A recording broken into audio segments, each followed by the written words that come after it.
Good morning, student. Yesterday I completed the neurologically active drugs, and among that we discussed about the tranquilizers, analgesic, and in the analgesic we discussed about the addictive and non-addictive neurologically active analgesic drugs. Okay, now we will start here the microbial antimicrobial drugs, those drugs which are able to stop activity of the microbes. Here so many microbes, fungus, bacteria and viruses, and you are aware from the today's most popular virus. Okay, now we will discuss here some antibiotics which are in our course. Thus antimicrobial drugs are those which cure disease caused by the bacteria. We will see here the disease caused by bacteria. Drugs which are used to cure disease. Which type of disease? Those diseases which are caused by bacteria, okay, are microbes, and here microbes are the bacteria, viruses and the fungus. These are the three major category of the viruses which are causing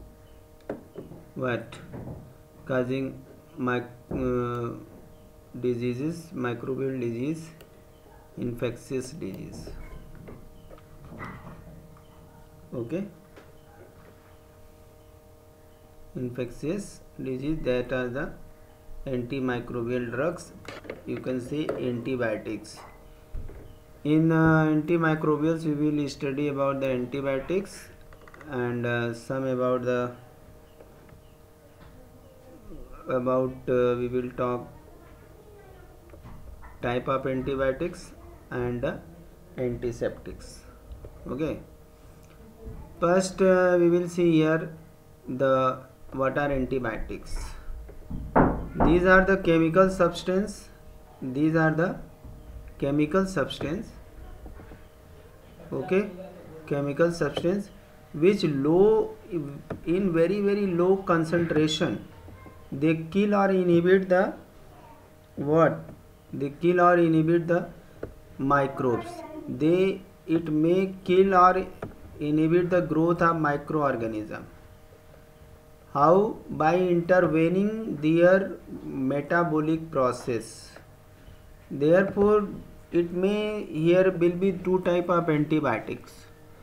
One which can kill the microbes in very low concentration, and one which can stop the growth of microbes by intervening their metabolic process. It means that antibiotic which kill the microbes will stop the metabolic process of the microbes, and other which one inhibit the growth of microbes, that will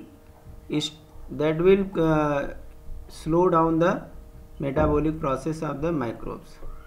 And first penicillin antibiotic was discovered by Alexander Fleming, and name was penicillium, and from the Penicillium notatum it was a fungus.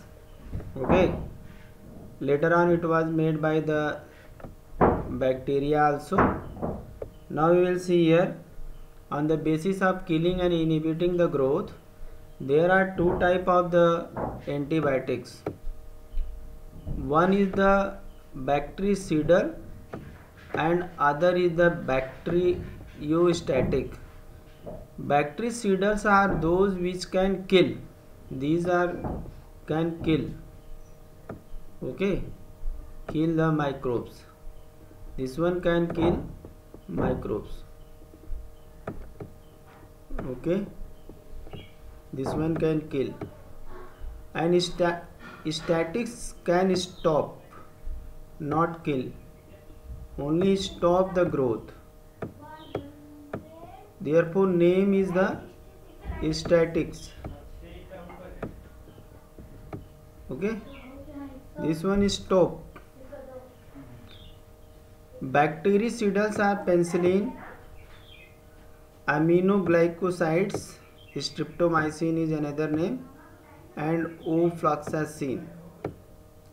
And in the bacteriostatic there is the erythromycin and tetracycline and chloramphenicol.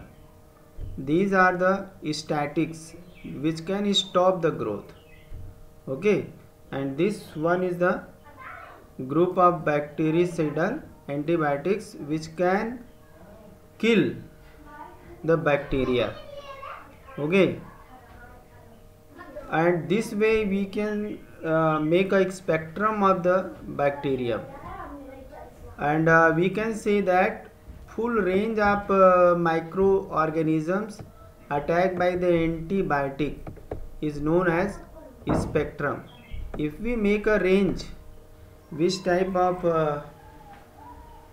if any antibiotic can kill the all type of bacteria, you can say broad spectrum, which can if anyone can kill or stop the growth of any particular type of, then it is narrow or limiting.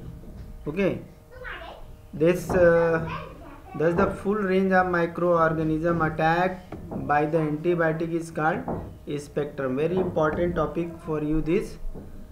Antibiotics which kill or inhibit a wide range of the gram positive and gram negative bacteria, okay, known as the broad spectrum antibiotics. What do you mean by this? एक जो full range है antibiotic की जो micro organism पर attack करने की, उस range को हम स्पेक्ट्रम कहते हैं. अब इस स्पेक्ट्रम को हमने 3 पार्ट में डिवाइड कर दिया है, जिसमें से जो पहला पार्ट है वो ब्रॉड स्पेक्ट्रम है. ब्रॉड स्पेक्ट्रम के जो एंटीबायोटिक्स होते हैं वो या तो किल करेंगे या इनहिबिट करेंगे, मगर wide range of gram positive and gram negative bacteria को. अब next question is what is gram negative and gram positive bacteria. It was named after the discovery of special type of straining system by the Christian Gram, who discovered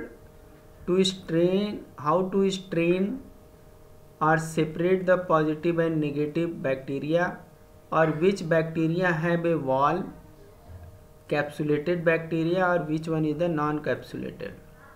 Okay, those bacteria which take the strain that are positive and which do not take the strain or colored, they are negative. It means those which have no coloring, which cannot be strained, that means that are the capsulated bacteria, and that which one has the strain, that one is the non-capsulated. And this way bacteria which take the strain is known as gram positive, and which do not take the strain, that one is the negative. तो इस तरह से Christian ग्राम ने bacteria को further divide कर दिया था. उस बैक्टीरिया में जिसने स्ट्रेन लिया उसको पॉजिटिव कह दिया, जिसने नहीं लिया उसको नेगेटिव कह दिया, और ये भी बताया कि पॉजिटिव वो हैं जिनके ऊपर कैप्सूल की लेयर नहीं है, केवल सिंपल उनकी प्लाज्मा मेम्ब्रेन है, और नेगेटिव उन्हें बता दिया जिनके ऊपर एक प्रोटेक्टिव लेयर है, दे आर कैप्सुलेटेड. तो ऐसे एंटीबायोटिक्स जो कि दोनों टाइप की बैक्टीरिया को मार सकते हैं, उनको हम ब्रॉड स्पेक्ट्रम एंटीबायोटिक्स कहते हैं. एग्जाम्पल ये यहाँ पे है क्लोराम्फेनिकॉल. ये दोनों दवाइयाँ जो है टाइफाइड में यूज़ की जाती हैं और हाई इन्फेक्शंस ऑफ बैक्टीरिया में यूज़ की जाती हैं. ओके, नेक्स्ट हमारा आता है antibiotics which are effective mainly in the against negative और पॉजिटिव. कोई ऐसी मेडिसिन जो कि क्या केवल नेगेटिव के लिए इफेक्टिव है, केवल पॉजिटिव के लिए इफ़ेक्टिव है, तो उसको हम नैरो स्पेक्ट्रम कहते हैं। कहने का मतलब जो एंटीबायोटिक केवल एक ही तरह की बैक्टीरिया के लिए इफ़ेक्टिव है उसको हम नैरो स्पेक्ट्रम कहते हैं। लेकिन कुछ ऐसी एंटीबायोटिक होती हैं जो कि इफ़ेक्ट करती हैं केवल सिंगल ऑर्गेनिज्म, केवल एक पर्टिकुलर डिजीज़ में ही उसको हम यूज़ करते हैं, तो ऐसे में लिमिटेड स्पेक्ट्रम एंटीबायोटिक्स कहते हैं। जैसे हम ट्यूबरकुलोसिस में जो यूज़ करते हैं उस एंटीबायोटिक को हम कहीं और यूज़ नहीं कर सकते हैं। तो इस तरह से हमने बच्चों ये जो है कि एंटीबायोटिक्स को देख लिया। Antibiotics are those which can stop और kill the bacteria or microorganism are known as antibiotics, and these antibiotics में first was the penicillin, which was discovered by the Alexander Fleming. Later it was discovered from the Penicillium notatum, which is a fungus. Later on it was discovered from the bacterium also. And on the activity or effect of the antibiotics, antibiotics are divided into two categories. One is the bactericidal, those antibiotics which can kill the microorganism and are known as bactericidal, and those which can stop the growth of bacteria is known as static, bacteriostatic. Penicillin is and aminoglycosides means streptomycin and ofloxacin. These are the three bactericidal which can kill the bacteria. And next one is the bacteriostatic, the erythromycin, tetracycline and chloramphenicol. This can stop the growth of bacterium only. This way there are two different ways of treatment of the disease, and the full range of microorganism attacked by the antibiotic is known as spectrum.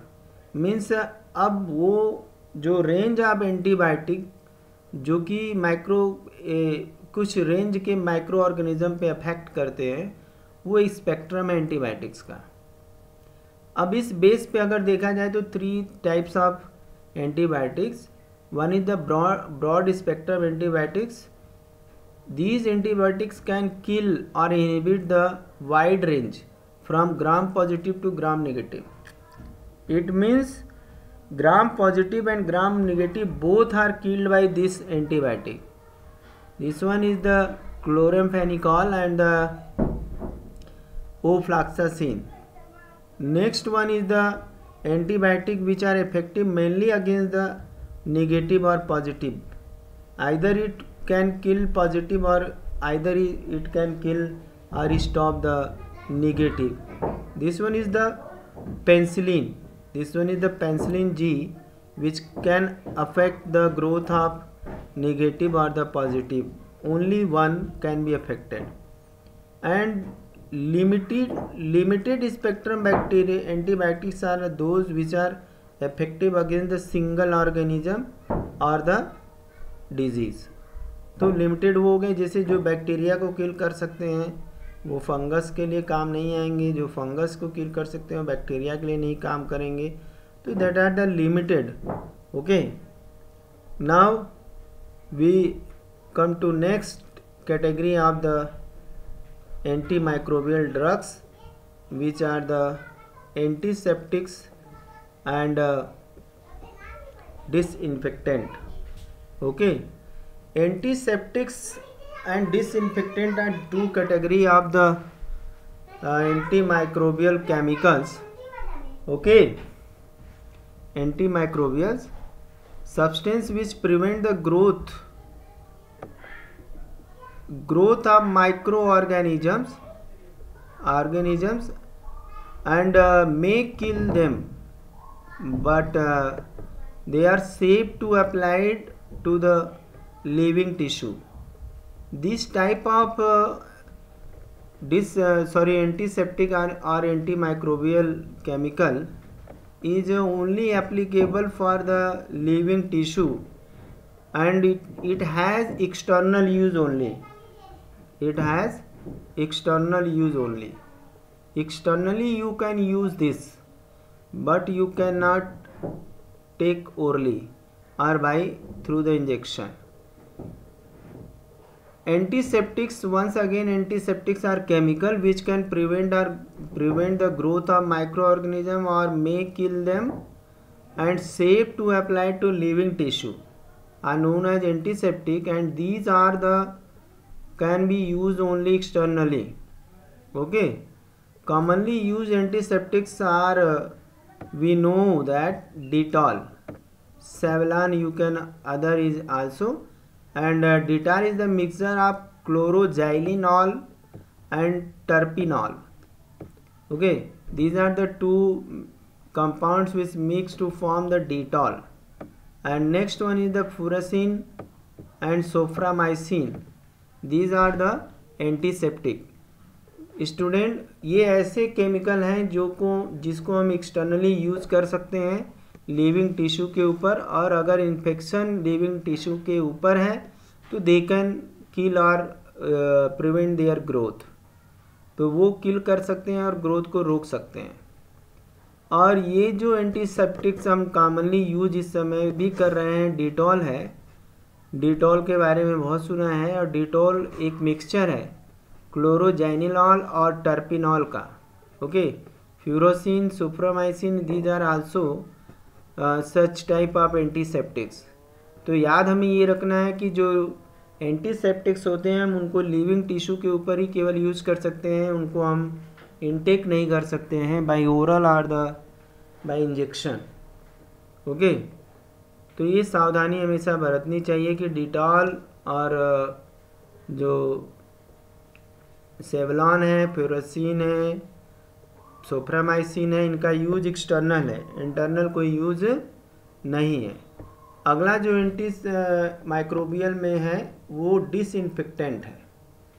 Disinfected ऐसे chemical substance हैं जो कि living tissue के लिए safe नहीं है.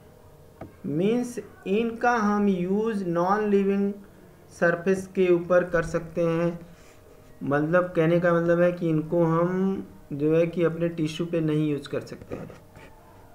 Okay, ये केवल इन एनिमेट सरफेस पे ही यूज किए जा सकते हैं. इन एनिमेट सरफेस पे ही यूज किए जा सकते हैं और कहीं नहीं यूज कर. ओके, तो जो हम फर्श धोने के लिए यूज़ करते हैं, लाइजॉल, फ्लोर क्लीनर यूज़ करते हैं, ड्रेनेज सिस्टम को यूज़ करते हैं, फिनॉल है, ये सब जो है कि ड्रेनेज सिस्टम में यूज़ होने वाले डिसइंफेक्टेंट हैं.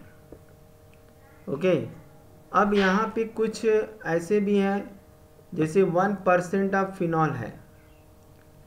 फिनॉल वही फिनॉल हम जो घर में यूज़ करते हैं, और फिनॉल जो हमने फिनॉल में पढ़ा है डिसइंफेक्टेंट है. ये भी पूछा जाता है कि 0.2 से लेकर के 0.4 ppm तक एक्वस सोल्यूशन जो क्लोरीन का होता है वह भी डिसइंफेक्टेंट होता है. एंड लो कंसंट्रेशन जो सल्फर डाइऑक्साइड का होता है वह भी डिसइंफेक्टेंट होता है. ये चीज़ें ध्यान में रखना है. तो दो तरह के एंटीमाइक्रोबियल केमिकल्स हैं जिनके दो डिफरेंट काम हैं, but they have to check the growth of micro organism और किल. टारगेट सेम है मगर सरफेस दो अलग अलग है. एंटीसेप्टिक जो होते हैं वो लिविंग सरफेस पे काम करेंगे, यानी हमारे टिश्यू के ऊपर कहीं भी घाव हो गया, वुंड्स हो गए, तो उस वुंड्स पे इन्फेक्शन के कारण हुए हैं तो उसको किल करने के लिए हम एंटीसेप्टिक यूज़ कर सकते हैं. उस सरफेस को हम धो सकते हैं, जैसे डिटॉल है. डिटॉल से तो हम अपने फर्श को भी धो सकते हैं, लेकिन इसका यूज़ हम अगर स्पेशली करें तो हम अपने सेल सरफेस स्किन है, स्किन में अगर कोई इन्फेक्शन हुआ है तो उसको वॉश करने के लिए यूज कर सकते हैं, जो कि एक मिक्सचर है क्लोरोजेनिलॉन और टर्पिनॉल का. और फ्यूरासिन, सुप्रामाइसिन दूसरे अदर एग्जांपल्स हैं. डिसइंफेक्टेंट की कैटेगरी दूसरी है जो कि नॉन लिविंग सरफेस के ऊपर काम करेगा। तो दोनों का डिफरेंस हो गया, एक लिविंग के ऊपर कर रहा है, एक नॉन लिविंग के लिए कर रहा है।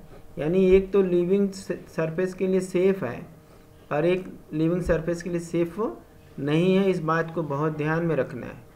यानी इसका हम यूज़ इन एनिमेट सरफेस के ऊपर करते हैं। फ्लोर और ड्रेनेज सिस्टम को अगर ध्यान में रखा जाए तो इसका यूज़ किया जाता है। अब इसमें इनकी कैटेगरी है कि 1% सोल्यूशन अगर फिनॉल का है तो डिसइंफेक्टेंट का काम करेगा, 0.2 से 0.4% है तो इसमें जो एक्वस सोल्यूशन वो जो क्लोरीन का वो भी डिसइंफेक्टेंट का काम करता है। लो कंसंट्रेशन अगर सल्फ़र का है, सल्फ़र डाइऑक्साइड का सॉरी, तो वो डिसइंफेक्टेंट का काम करता है। इसी तरह से आयोडीन का भी रोल है। आयोडीन को भी एंटीसेप्टिक के रूप में, आयोडीन सोल्यूशन है उसको एंटीसेप्टिक के रूप में यूज कर सकते हैं। अब इसके बाद जो हमारी नेक्स्ट ड्रग आती है, last drug of this drug category, this one is the anti fertility drug. Now we come another type of the drug. First drug which we had discussed that was the antacid, then the neurologically active drug, tranquilizer and analgesic. Then we discussed the type of analgesic, non-narcotic and narcotic analgesic.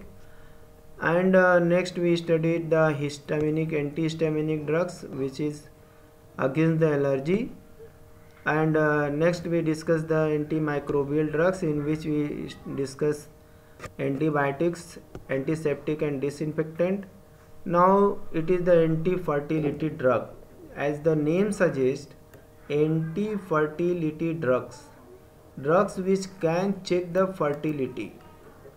Okay, these are the chemical substance used to check the fertility, means stop pregnancy in the woman.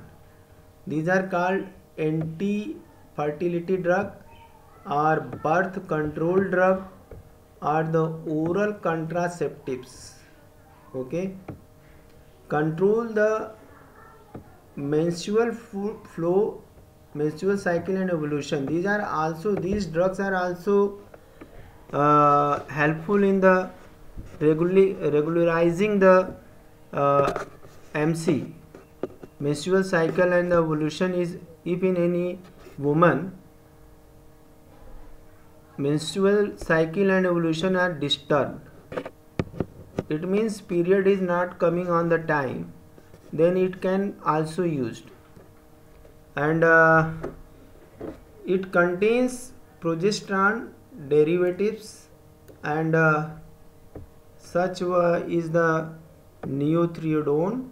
Drone is the progesterone, it is a hormone which is found in female, and novestrol are the ethyl estradiol is the estrogens. Sometimes mixture of progesterone and estrogens are also used. These are the such type of chemicals which have two functions. One is the birth control and one is the controlling the female menstrual cycle and evolution. And this contains two hormones, progesterone and estrogens. Okay.